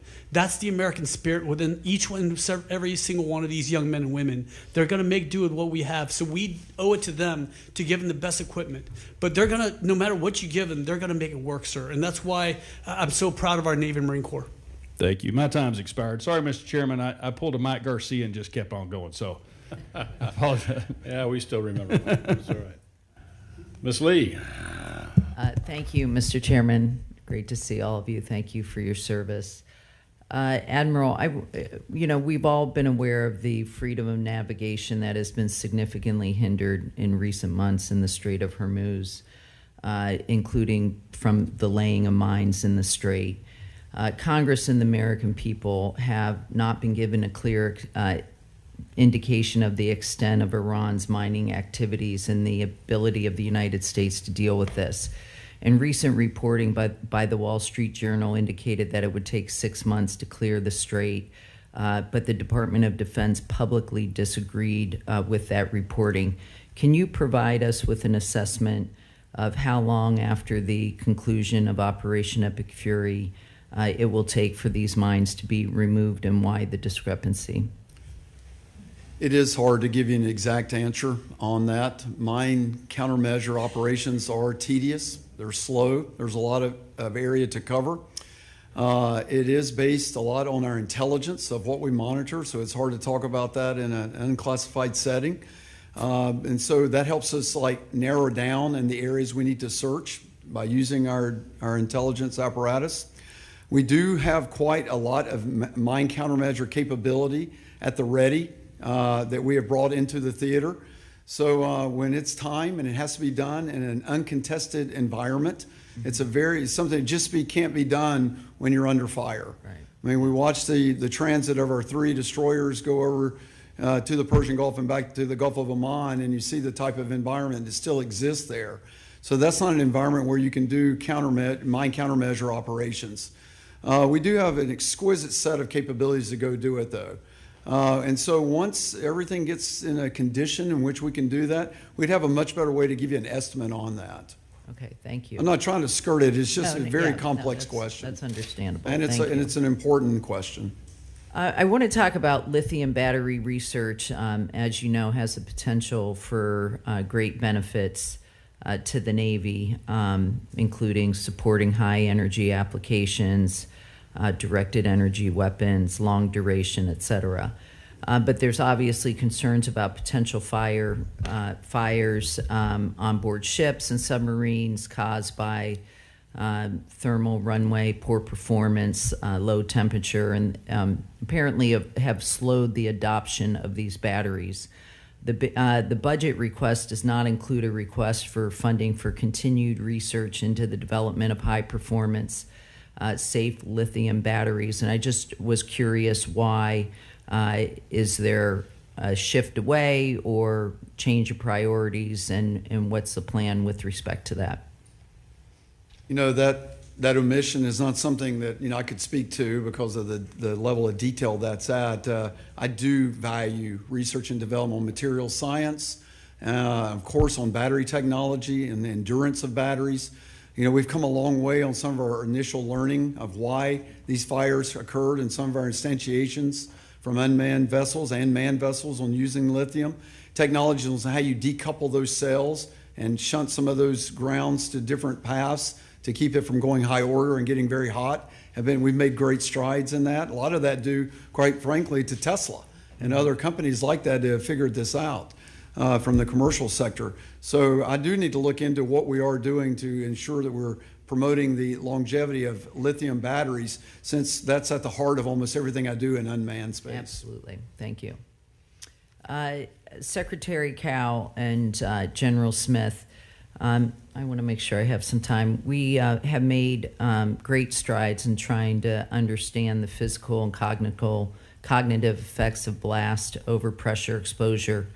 I'm worried that much of the attention has been on measuring impacts on land or in the air, with less attention placed underwater. And I know, Secretary, you can speak personally to this as you've had careers worthy of that experience. For our Navy technicians who are operating underwater, what are we doing to ensure that we're protecting our service members from overpressure, blast overpressure? Congresswoman, again, we usually don't have the divers in the water when we're blowing things up. They're out of the water. But again, we are measuring their cognitive skills before they go into training, so that we have a baseline, and so we can monitor them over their entire careers. Now, I'd love to come discuss with you also the mine countermeasures, since this is what I used to do for a living, when you have an opportunity, ma'am. Great, thank you. With that, I Thank you, gentlelady. Mr. Fleischman. Thank you, Mr. Chairman. Mr. Secretary, General, Admiral, I'm awestruck by the way that you have conducted yourself today. Thank you. This committee, there's Republicans and Democrats, we're all Americans, and you all make us proud every day. Thank you. As most of you all may know, I chair the Energy and Water Subcommittee of this full committee, and that is responsible for our great nuclear Navy and all that it does. And it just hearkens me to see that we're actually going to be having, I guess, battleships that are going to have nuclear propulsion. Our carriers and our submarines have done that for years. It's just been truly incredible. So I'm going to talk a little bit about that and ask a question. Fuel logistics is a growing vulnerability, particularly for conventionally powered surface combatants operating far from established shore infrastructure. and this is magnified by an increasingly strained and vulnerable support fleet. I'm thrilled again that the Navy is returning to nuclear propulsion for large surface combatants. Nuclear propulsion has long provided the Navy with significant operational advantages, including endurance, speed, and sustained presence in contested environments. My question is, given our nuclear shipyard constraints, how is the Navy planning to quickly and efficiently incorporate nuclear propulsion into large surface combatant shipbuilding? From an operational and sustainment perspective, what benefits would nuclear-powered surface ships provide that fleet, particularly in the context in the Indo-Pacific? And I would also say it's been a privilege to work with Admiral Houston. I want to make sure I get that in. Well, first of all, we're going to use an existing design. We're going to use the Ford reactor, the A1B reactor, and the components that support that, from the vessel, the steam generator, pressurizer, loop components, reactor coolant pump components. So all of that technology that's going into the design of the battleship, the nuclear battleship, from the reactor plant perspective, is all pulled through technology from the Ford class. As are most of the combat system, radar system, missile system. So on the earlier question on what can you early procure and design, all that's pulled through. So what's new is the hull form. And how that's going to be tied to the propulsion system and, in the electrical system and distribution system. So there is some research that needs to be done on that. But the fact it's nuclear is going to give it the sustainment it needs, in particular in the Pacific. An ocean is 3 times the size of the Atlantic. I need those types of legs and endurance to serve as a capital ship. It comes with that firepower to be able to deliver that combat payload. You can see just trying to do the rearming in U.S. Central Command today is the limb fact of the Navy. Getting to a place where I can actually rearm is a challenge. So the more payload capacity a ship has, the less times I have to do that.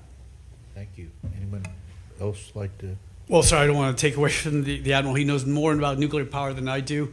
But I'm telling you right now, if we can even just look at powering our shore infrastructure with nuclear power, imagine what that can do. Also, I mean, you guys are appropriators, and it's about energy. If we can export energy to the surrounding area, that could be eventually become a working capital fund to fix the infrastructure on a basis. And if you put an evaporator system, a 4-stage distiller, we can actually export water also to places like California so they don't have a drought. I mean, there's so many things with nuclear power that would help our country. It's clean.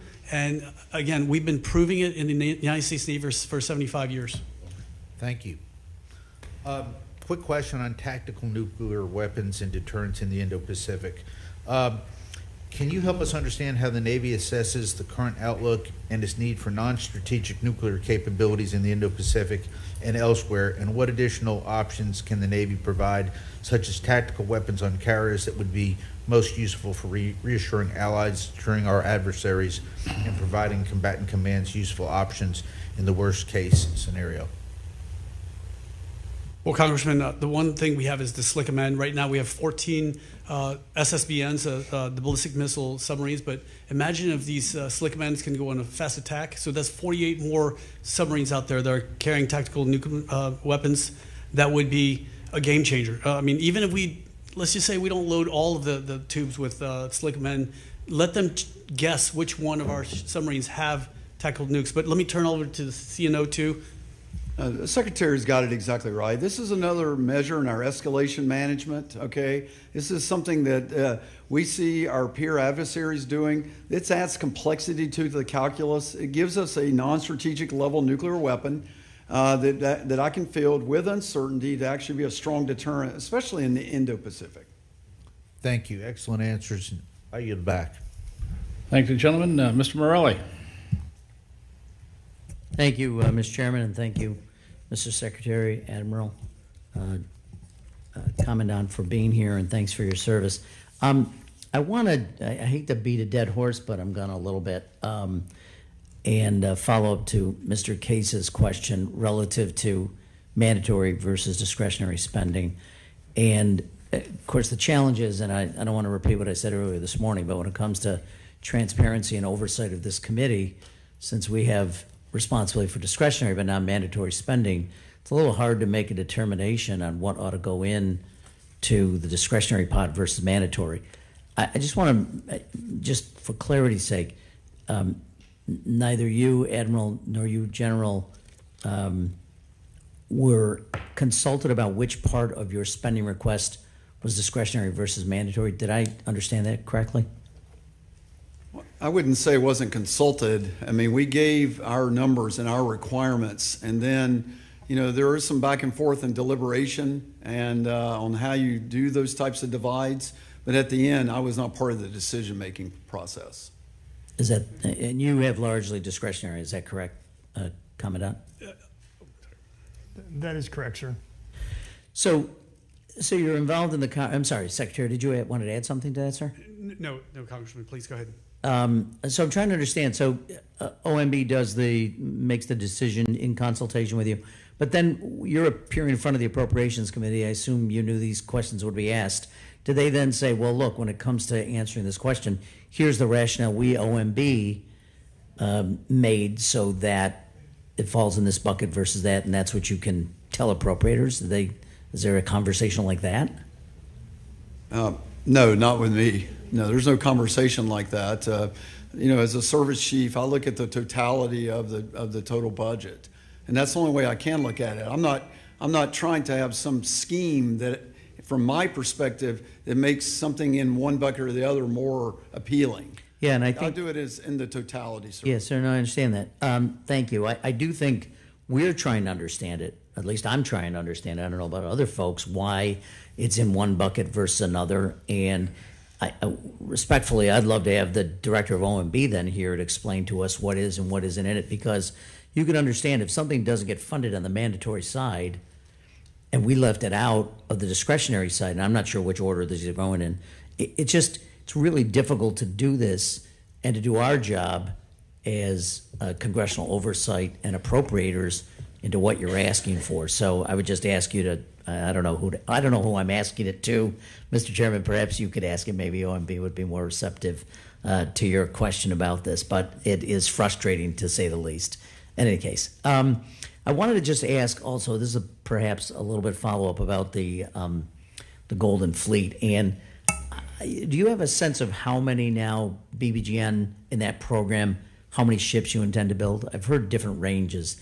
Can you, Admiral, tell me what you think on the drawing board, or what the expectation, or Secretary? Well, the initial thought was at a minimum 10. And I think there can be a number that would grow in, probably twice that it would be a goal. So is 10 necessary as a minimum to be able to carry out the responsibilities or the strategic mission of that ship? Well, I think it's, when you start constructing and starting a new ship class, you definitely want to understand the pace in which they can build, make sure you validate the assumption, the centers on which it's done, have enough that you can get an economic order of quantity savings as you try to deliver more. And then, there's a ratio for me to figure out what is the final presence numbers that I want worldwide. And then, if it takes 4 to make one whole, then, if I got 20 of those, then I can deliver 5 of those worldwide at any given time. And so those ratios have to be built. And so I wouldn't want to give you a final number on it, but you can, I'm trying to give you the way the thinking process goes on how to build out the class. Okay, so your expectation today, and I recognize this is a longer term conversation, but somewhere between 10 and 20 Yes, of the BBGN. That would be a guess. And can you describe to me how they fit into the future fleet alongside destroyers, carriers, submarines, and unmanned systems? Absolutely. They would serve as a new command ship of our Navy. And you would tie them together with surface action groups. They could actually also be integrated air missile defense ships. They can do every mission that a DDG can do, just with more capacity. You're talking a very high, endurance ship.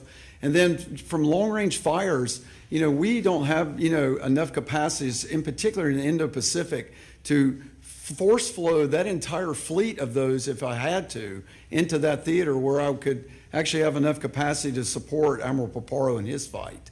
So the mobility of the Navy could be used with this fleet as well to concentrate that force. And is this largely, in your mind, more appropriate for the Indo-Pacific, just given the size? Yes. So would these be largely deployed in the Indo-Pacific? Well, all of our high-end capability is what we're doing in the Navy is trying to be able to give the option to be able to flow our highest end capability into the Indo-Pacific. And so the more I can lay down in the Indo-Pacific, the better. And we've always had a Navy that's been a 60-40 split for a long time. And so, yes, the goal here is in the pressing threat of China that I would be able to actually put the most capability in that theater and then take risk in other theaters, and that's what the hedge strategy is all about. Thank you, gentlemen. I think. I'm sorry, have I exceeded my time? Oh, I apologize. I yield back. Mr. Anderl. Oh, yeah. Good try. Thank you, Mr. Chairman. Thanks everybody for being here today. Mr. Secretary, congratulations on your new job as Acting Secretary. Look forward to working with you. Hadrian Advanced Manufacturing Facility in Muscle Shoals, Alabama, that, as you probably well know, a 2.2 million square foot AI-enabled manufacturing facility, opened in March of this year, thanks to the Navy working with Hadrian and with AE Partners. After 6 years, the One Big Beautiful Bill finally paved way for the reindustrialization of that plant.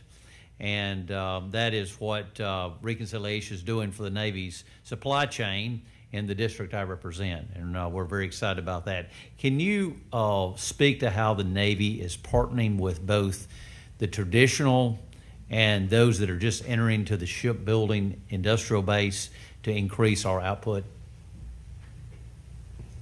Yes, Congressman. Again, Hadrian is, with this submarine modules is fantastic what they're building, and this is why we're looking for all new entrants. We need to find a way to energize the industrial base. I think some of the traditional primes have gotten very comfortable, and like I said earlier, it's like going to the candy machine. The Snickers bar gets stuck. You can only shake it so much. And so that's why we need new entrants in order to energize the industrial base and get things going. And looking at other methods too. If AI, like the CNO has said earlier, if we're able to use artificial intelligence to kind of streamline our processes, make it faster and better, and we get more than 2 or 3 hours of work out of a shipyard worker a day, then that would actually really improve our production and get ships out there now. I mean, it's not just about warships too. We're talking about merchant ships as well. Right now in the military, we have 188 flagged commercial ships and 105 military Sea Lift Command ships. The Chinese have 11,000 ships out there. We need more capacity in this country, not just warships, but also commercial ships. And this is why these new entrants are so important, sir. Can you speak to how the Navy is doing things differently now that from past administrations to encourage private companies to invest in their own capital? Again, sir, with the entrance of new companies that are more private venture, it allows them to put some skin in the game, and then I want to thank this committee and also the Congress for allowing us to have multi-year procurement, because then it gives the companies a stable and rock-solid foundation and saying, hey, this is what we're going to need for 7 years. We wouldn't have been able to do that in past years without what this committee and what the Congress has done. And again, that's what we're giving. We're signaling to industry, this is what we need, and they're putting forth their money. They're putting some skin in the game in order to get us there. Of course, as you well know, we're entering our 5th year between the AUKUS partnership between the U.S. and the UK and Australia. Last year, the department undertook a review of the partnership and concluded it favorably. Can you give us a status update on the partnership, especially the progress and the outlook of getting Australia its own Virginia-class submarines? Yes, sir. They still have a few milestones to meet before we get there, but they're moving along very quickly. And the beautiful part about AUKUS is the enemy will not know if it's an American submarine out there or Australian submarine, because it's going to all be the same. You can't see it. You can't, and it's almost like Slick 'em in, where let them guess what's out there. But I will turn to Admiral Caudle, who is very tied in with AUKUS, as well as Vice Admiral Goucher, who is moving forward the submarine. Let me also just mention Yes, too sir. that I understand under your new shipbuilding plan that was released yesterday, it projects procurement of 2 Virginia-class submarines every year for the next 10 years. I believe that's correct. But when do you expect the actual hit production rate? Let me, I'll get back to you on that, sir. But again, it's taken a long time for us to build these submarines. Again, that's why we need to push industry. And this is why, like I said, we're signaling to industry what we need out there, thanks to the Congress allowing us to do multi-year procurement, and as well as being able to say, hey, you know, we're not going to take no for an answer anymore. Let's move forward. But Admiral Caudle? I would say we're going to be up on step with that around 2032. Based on the things we've done in place and the things we have now, we should be at the 2 per year in the early 2030, real early 2030s. The next big milestone for AUKUS is the establishment of the submarine squadron there as part of the Submarine Rotational Force West initiative. They've completed 2 availabilities of our Virginia class successfully. Mark Hammond and I, well, first he just got selected to be the Chief of Defense Force there, their Chief of Navy, which is great news for AUKUS. So he's going to carry that forward, and we're all ahead flank on this. So I just got back from Perth. They're making their milestones. There's a couple things they're behind on I'm frustrated with that are part of the support system there, like some of the skiff work and that kind of thing. But all the production work there on the pier and all that, they're making their mark. And the integration of their sailors and officers and maintenance personnel at Pearl Harbor Naval Shipyard is fantastic. So this is working, and we want to support them, and it is going to turn out really great when we get it delivered. Thank you. Sir. Thank you. You go back. Thank you. Mr. Anhold brought up something that just jogged my memory on. Had a so-called expert in to see me the other day, told me that the operable ships in the British Navy right now is at 15. Does that sound correct to you, General? Admiral? I know they're having some challenges, sir. 15. Yes, I won't speak to the number because I don't know it, but you know, the First Sea Lord and I have conversations on it, and I know he's having some challenges, in particular with maintenance and new construction. Is that relative to? I mean, does that relative to all of NATO as far as their capability that they have? No, I wouldn't extend that problem set across all NATO countries. Okay, thank God. Ms. Capter.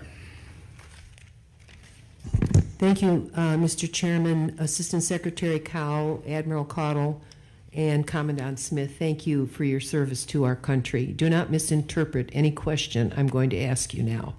First of all, I know you have to follow orders. This is the order I follow. And this order says to me, no money shall be drawn from the Treasury, but in consequence of appropriations made by law, and a regular statement and account of the receipts and expenditures of all public money shall be published from time to time. I find your department completely negligent in terms of what is going on right now. I'm very interested in how we are going to pay the bills, not just to acquire the ships you need, but to pay for them. And the people that I represent can't afford to pay more. And so I'm asking myself the question, who will benefit from the current engagements? And I don't know whether you can provide me with this information, but I'm interested in the amount of money that the nations who have not committed troops in the Middle East, how much can they contribute? How about Saudi Arabia? Let's start there. Trillions of dollars in sovereign wealth funds. We don't know where those dollars are invested. What about Kuwait? Have they got naval carriers or naval personnel on the Strait of Hormuz? No. What about Qatar? What about the UAE? What about Oman? I'm looking around the world and saying to myself, you're saying you want $1,500 billion more dollars. And what's sad is it's retroactive. You've already spent it. We don't know how much you've spent. We can't get a report from the administration. So I don't want to tax my citizens. So I'm asking you, you don't have to answer me today, go back to the Secretary. You ask him who he wants to tax over in the Middle East, or what industries will benefit from this historic engagement for which the Congress of the United States did not vote. And 3 of the first individuals killed were from the state of Ohio. I always say to myself, why is it Ohio? And it was our reservists, okay, in an air refueling mission. But you have to follow orders. I understand that, but I have to follow orders also. And this particular request I find objectionable, and I think there are many others around the world that can help pay for this. So that's my lecture. My question has to do with shipbuilding. I care very much about that. I'm from the Great Lakes region. I care about restoration of the Defense Industrial Base. We have something called the Great Lakes St. Lawrence Seaway. It's been neglected for about 50 years. And I'm interested what we can do to modernize the Welland Canal. And I'll help you, because that only has a 26.5-foot draft. And that's why, but with modular construction, we can do a whole lot in the Great Lakes region. And guess what else we do there? We make steel. We make composites. The machine tool industry was taken away from us by all these damn trade deals that different administrations got us involved in, and our people lost jobs. We want to help the Navy. We love the Marine Corps. We love the Army. We love the Navy. Our people enlist. And so I'm just saying to you, help us, give us I invite you out to our area. How does the Navy assess the utility of modular construction? Do you think that's possible across the Great Lakes region? Can we help somehow? First of all, thank you for your passion on that question, and thank you for your passion on allies and partners helping us with Epic Fury. I share that. Yes, this is an all-hands-on-deck approach. There is no reason I cannot do modular construction in Ohio. There is no reason we can't, if we so desire, improve the depth of water to actually transport barges or ships from that area. Not all that's engineering possible. And so as we widen the defense industrial base and certainly the maritime industrial base and actually get into additive manufacturing, get into things like modular construction, all of that can be done, and we need the help from all states to do that. Thank you so very much, Admiral. Thank you for your service to our country. And Congressman, I hope you'll be here this weekend when we commission the USS Cleveland, and it'll be amazing. It's Gosh, I didn't know it was happening, but we do have other commitments in Ohio. Maybe Congressman Joyce will represent Ohio. He's enabled. He will, ma'am. We co-chair the Great Lakes Task Force. Yes, ma'am. And again, like the Admiral said, I share your passion about the last person that wants to go to war are warriors like us who've seen death and destruction in this country.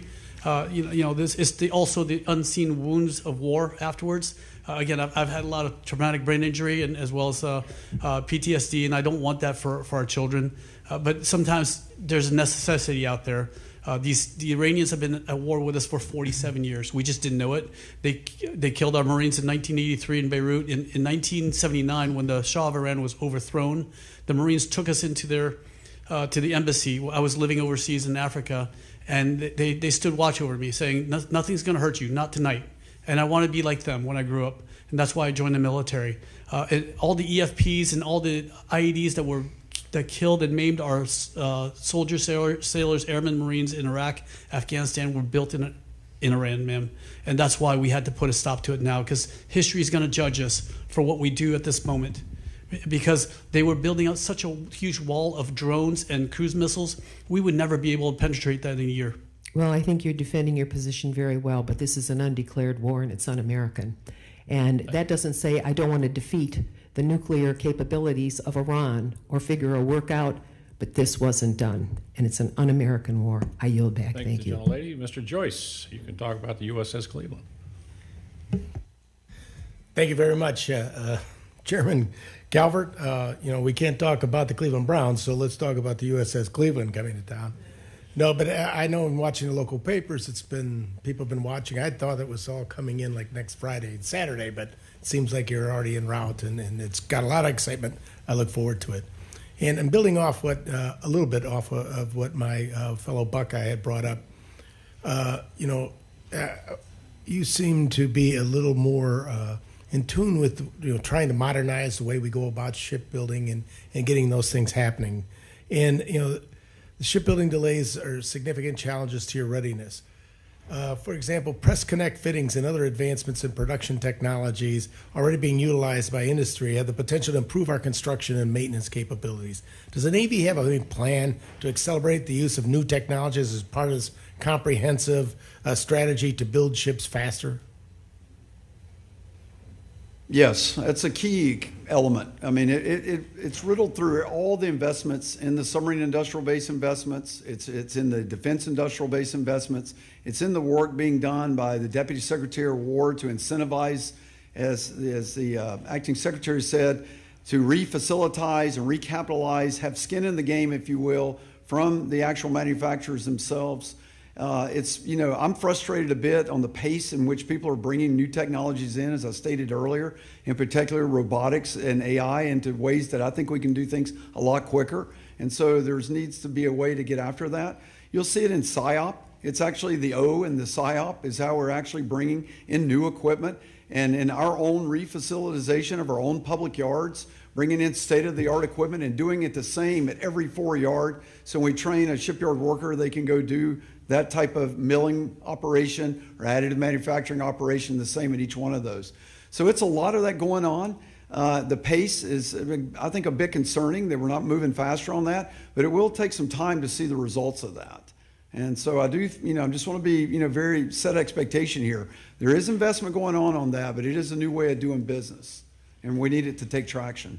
And I'm with you on that, sir. I've heard, from people who manufacture these systems, lighting systems, other things, that we can't get anybody at the Navy or any of the people who are doing this to talk to us or even look at these things.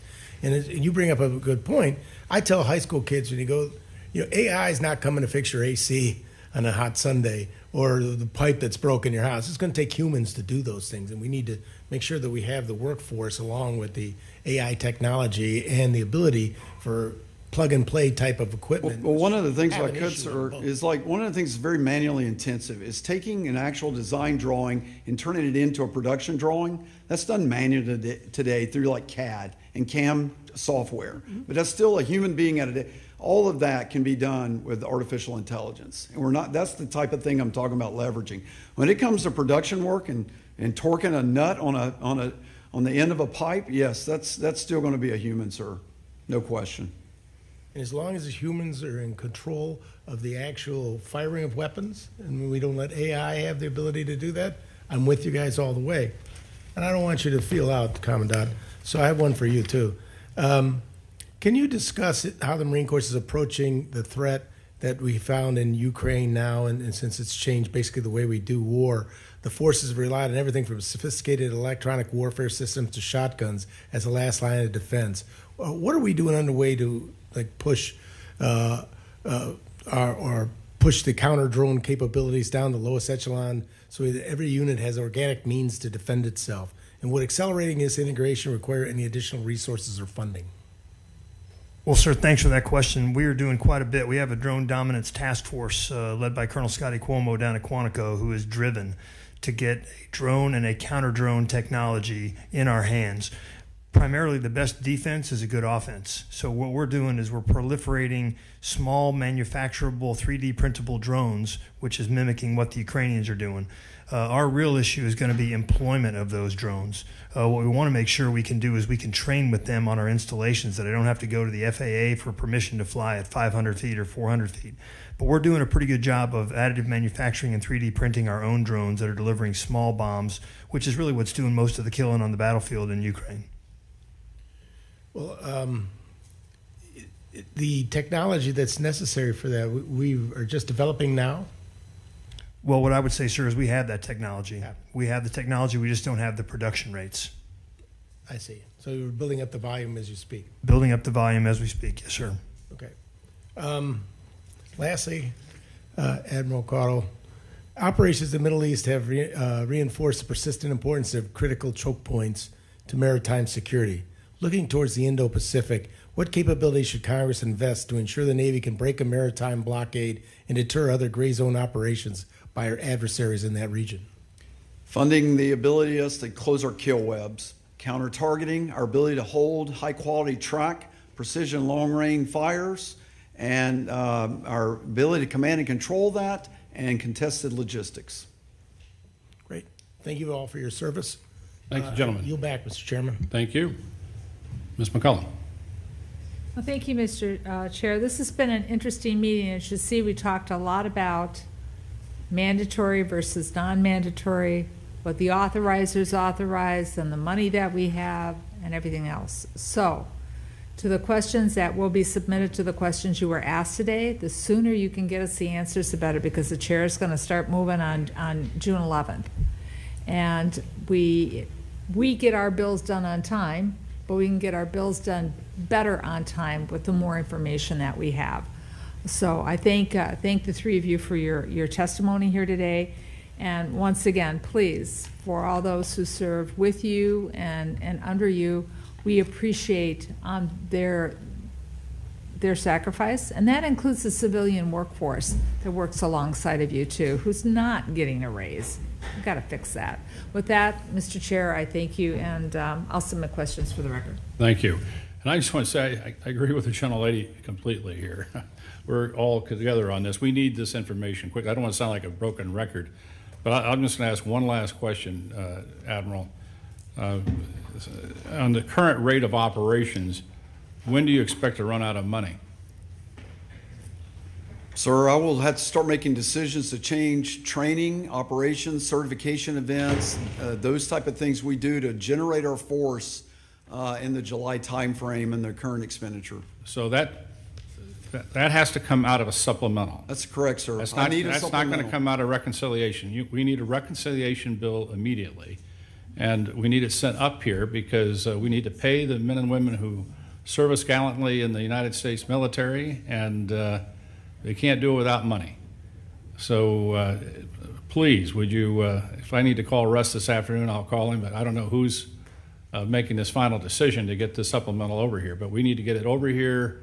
Both sides need to look at it. Obviously, the Senate needs to look at it. It's going to take some time. And at the same time, we're going to be doing the base bill for defense appropriations. But it seems to me, based on what you just told me, that we're going to need to do the supplemental first and get this funded as quickly as possible. But with that, I want to thank all of you for coming here today. Thank you for your testimony. Thank you for your service. And we are adjourned.